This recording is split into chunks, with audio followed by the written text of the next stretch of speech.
Nós já estamos de volta com a Manhã da Piedade e agora vamos falar do seu sorriso, viu? Da importância de ter um sorriso bonito, né? Que tem a ver com a sua saúde, com a sua qualidade de vida.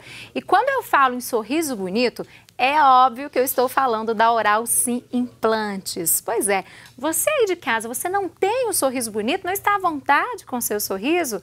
Pois é, isso então é porque você não conhece a Oral Sim Implantes Dentários. E o recado de hoje, né, é para que o seu sorriso esteja sempre bonito e dure uma vida inteira. Dá só uma olhada.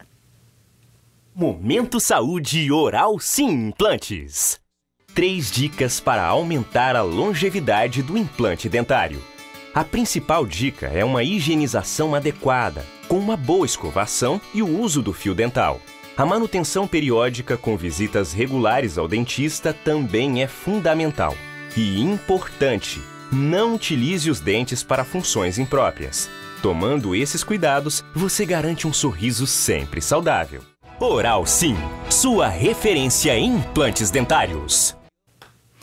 Muito bacana, né, gente? A Oral Sim Implantes faz questão de informar você, viu? Então, se você quer saber mais informações, se você tem alguma dúvida sobre implante dentário, basta ligar, o telefone aparece para você. O código de área é o 31 2513 7272, 2513 7272. Então, você pode agendar agora mesmo a sua avaliação, viu? 2513 7272. Oral Sim é a sua referência em implantes dentários. Não esqueça este nome, viu?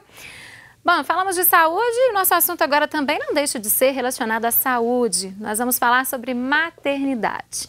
Nós sabemos que a chegada de um bebê muda completamente a rotina de uma família, né?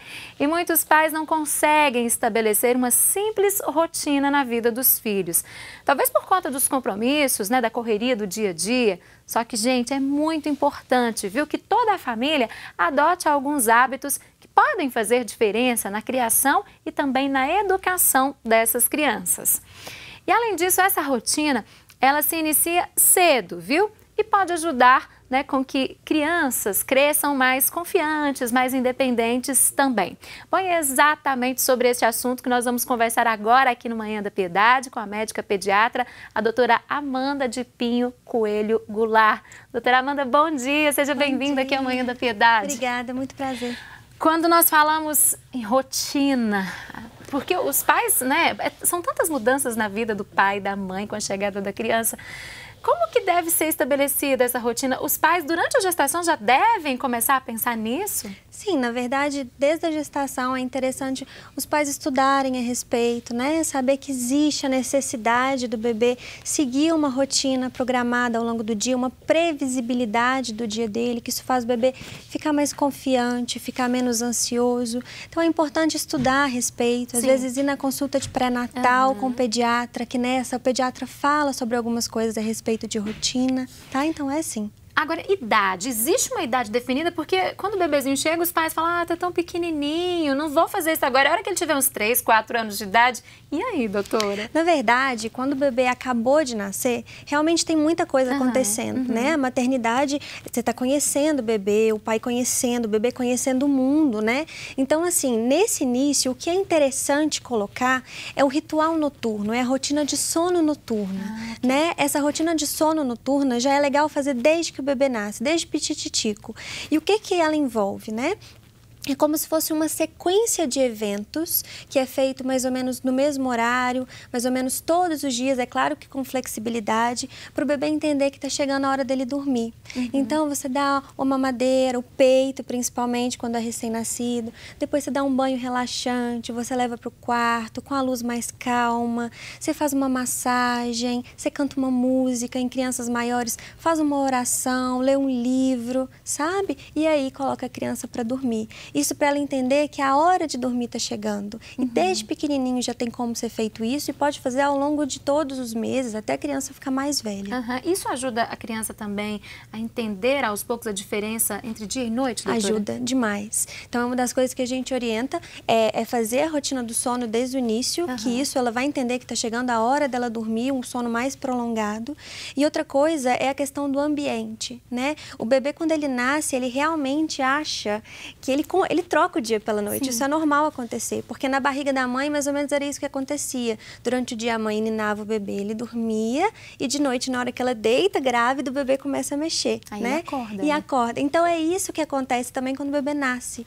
Então, colocar para o bebê o dia e a noite também é muito importante, ou seja, durante o dia deixar o ambiente todo iluminado, as sonecas no ambiente iluminado, e durante a noite, um ambiente calmo, sem muito som, tudo escuro. É importante fazer essa diferenciação de dia e de noite para o bebê, sim. Preparar o ambiente também. Exatamente, preparar o ambiente de sono.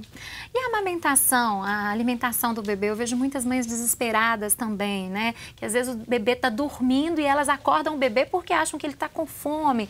Ah, tá com fome, tem muito tempo que não mamou. Como criar essa rotina, doutora? Na verdade, os bebês que estão em livre demanda, né? Aleitamento materno em livre demanda, não tem um horário pré-definido para mamar, né? Nem uma duração definida. Então, isso é um pouco mais difícil no início, criar essa rotina relacionada à amamentação, né? Quando começa, por exemplo, a introdução alimentar, fica muito mais fácil, porque a gente coloca uma rotina de introdução alimentar, né? Uma fruta durante a manhã, uma fruta no período da tarde, o almoço, a janta e a amamentação em livre demanda. Então, essa questão de acordar a criança ou não vai variar, por exemplo, da idade, né? Bebês pequenos, às vezes o pediatra pede para acordar por N motivos, mas um bebê maior que tem livre demanda, ele precisa das sonecas também na rotina deles. Então, nem sempre você precisa acordar e tudo mais, você tem que sentir o bebê.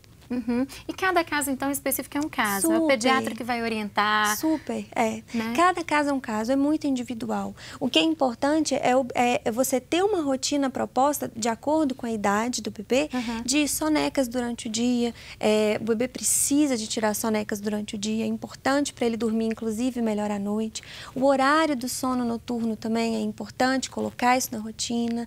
O horário das frutas, de acordo com cada estrutura familiar, é importante, mas realmente é muito individualizado. Agora, aquelas mamães que não adotaram, os papais também, porque eles participam ativamente, né, doutora? Sim. Que não adotaram essa rotina quando era um bebezinho, quando a criança estava menor. Elas têm mais dificuldades quando está um pouco maior, né?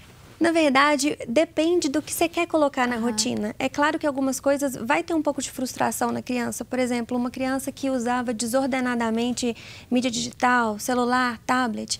E aí a mãe coloca como, por exemplo, 1 hora de limite, que na verdade é o limite estipulado até 5 anos de idade, 2 a 5 anos de idade, 1 hora de limite de tablet. 1 hora por dia? 1 hora por dia. Até 5 anos. Na verdade, a Sociedade Brasileira de Pediatria, ela liberou essa recomendação porque estava ficando em excesso esse uso. Então, menor de 2 anos é 0 tempo de tela, tá? De 2 anos a 6 anos, né, 5 anos completos, é 1 hora apenas por dia. E acima de 6 anos, 2 horas por dia apenas. Então, realmente, a partir do momento que a mãe quer colocar essa mídia digital na rotina do bebê, que é importante, né, ela colocar isso, pode gerar uma certa frustração, né? E pode gerar um incômodo.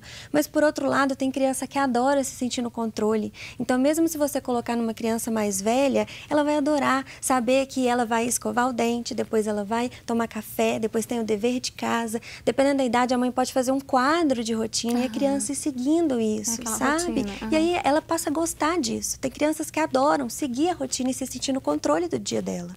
E quando a criança já está um pouco maior e a mãe vai introduzir uma rotina e ela não é bem aceita, a criança chora e às vezes a mãe fica se sentindo culpada, sem saber o que fazer, qual que é a dica, doutora? Na verdade, é usar gentileza mesmo, né? O que a gente fala sempre de gentileza com firmeza, né? Você conectar com o seu filho, você entender por que ele está frustrado, por que ele não está querendo seguir aquela rotina direito, né? Vocês combinarem, ter uma conversa para tentar elaborar uma rotina que fique legal para os dois. Não precisa ser abrupto, né? Então, pode primeiro, olha, então, o que você quer? Então, vamos colocar isso aqui nesse horário, só que a mamãe quer colocar isso aqui nesse também. E, ao longo do tempo, ir mudando isso. É um diálogo, né? Exatamente. E como envolver o pai nessas questões, nessa rotina também? Pois é, na verdade, o pai, ele tem que saber que é importante a criança ter esse momento dela. É importante a criança organizar por fora com a rotina para se organizar por dentro, né? E se sentir mais confiante, menos ansiosa.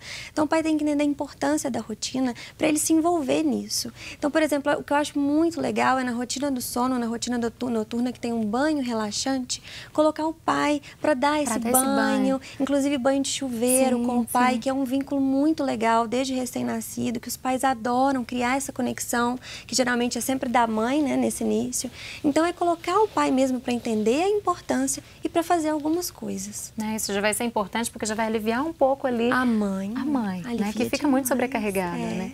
Você falava agora há pouco dessa questão do uso de aparelhos eletrônicos, né, o celular, o tablet. O que pode causar se os papais excederem nesse uso? Pois é, isso é muito importante. Primeiro, a questão do sono, sabe? Interfere? Interfere demais. Porque o que acontece? O celular e o tablet, eles liberam uma coisa que chama luz azul, que ela mimetiza, ela é semelhante à luz do sol.